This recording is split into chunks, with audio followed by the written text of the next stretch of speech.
Chapter 7. From George Ivanovich Gurdjieff's Beelzebub's Tales to his grandson. Becoming aware of genuine being duty. When the captain had gone, Beelzebub glanced at his grandson, and noticing his unusual state, asked with concern and a shade of anxiety, "What is the matter, my dear boy? What are you thinking about so deeply?"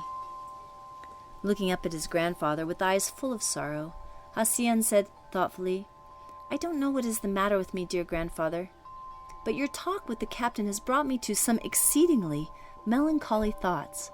Things I never thought of before are now a-thinking in me. Thanks to your talk, it has gradually become clear to my consciousness that in the universe of our endlessness, things have not always been as I now see and understand them. Formerly, I should never have allowed myself to imagine, even if the thought had come to me by association, that this ship we are flying on, for instance, has not always been just as it is now.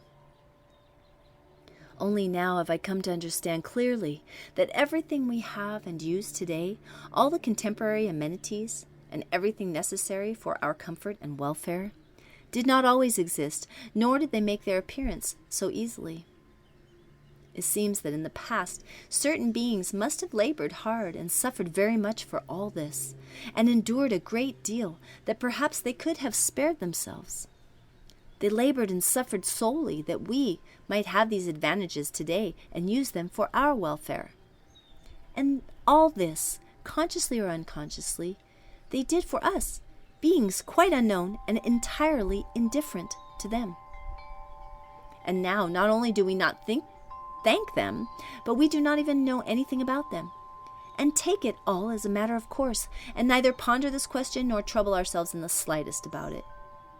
I, for instance, have already existed so many years in the universe, yet the thought has never entered my head that perhaps there was a time when everything I see and have did not exist, and that everything was not born with me, like my nose. And so, my dear and kind grandfather, since your conversation with the captain has gradually made me aware of all this, with the whole of my presence, the need has arisen in me to make clear to my reason why I personally have these advantages, and what obligations I am under on their account. It is just because of this that there now arises in me a process of remorse." Having said this, Hassien bowed his head and became silent. Looking at him affectionately, Beelzebub began to speak as follows. "I advise you, my dear Hassien, not to put such questions to yourself yet. Be patient.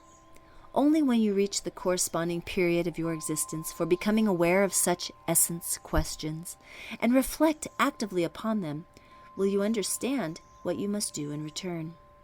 At your age, you are not yet obliged to pay for your existence. This present period of your life is not given you for paying for your existence, but for preparing yourself for the future, for the obligations becoming to a responsible three-brained being. So in the meantime, exist as you exist. Only do not forget one thing. At your age, it is indispensable that every day when the sun rises, while watching the reflection of its splendor, you bring about a contact between your consciousness and the various unconscious parts of your common presence. Trying to make this state last, think and convince the unconscious parts as if they were conscious, that if they hinder your general functioning in the process of ordinary existence, then, in the period of your responsible age, they will not only be unable to enjoy the good that is proper to them, but also your whole presence, of which they are a part, will not be capable of becoming a good servant of our common, endless Creator, and will thus be unable to pay honorably for your arising and existence. I repeat once more, dear boy, try in the meantime not to think of these questions. At your age, it is still too early to think about them. Everything in its proper time. Now, ask me whatever you wish, and I will tell you. As the captain has not yet returned, he must be occupied with his duties and will not be coming back for quite a while."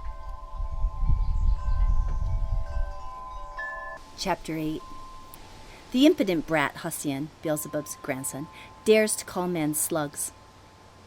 Hassien at once sat down at Beelzebub's feet and coaxingly said, "Tell me anything you wish, dear grandfather. Anything you tell will be the greatest joy for me, if only because it is you who are telling it." "No," objected Beelzebub, "you yourself must ask what interests you most of all.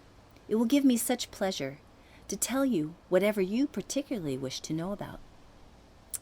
"Well then, dear kind grandfather, tell me something about those, what are they called? I've forgotten. Oh yes, about those slugs."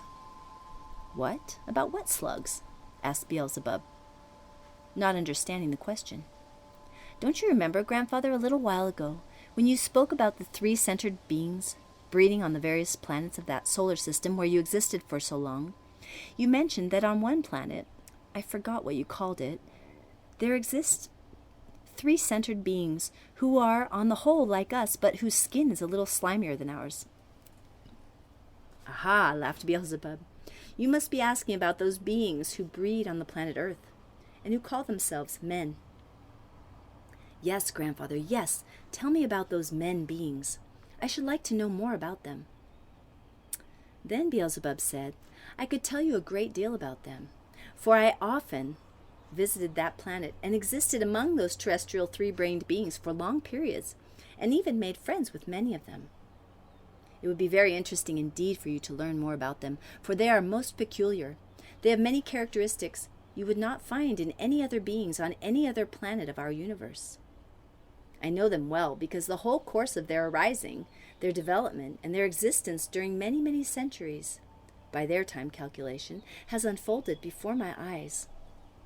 Not only did their arising and existence take place before my eyes, but even the final formation of their planet itself. When we first arrived in that solar system and settled on the planet Mars, nothing existed as yet on the planet Earth, which had not even had time to cool off entirely after its concentration. From the beginning, this planet has been the cause of much concern for our endlessness. If you wish, I will begin by telling you about the events of a general cosmic character connected with this planet that led to the grave concern of our endlessness." "Yes, dear grandfather," said Hassien. "Do tell me about that. Certainly it will be most interesting, like everything else you tell me."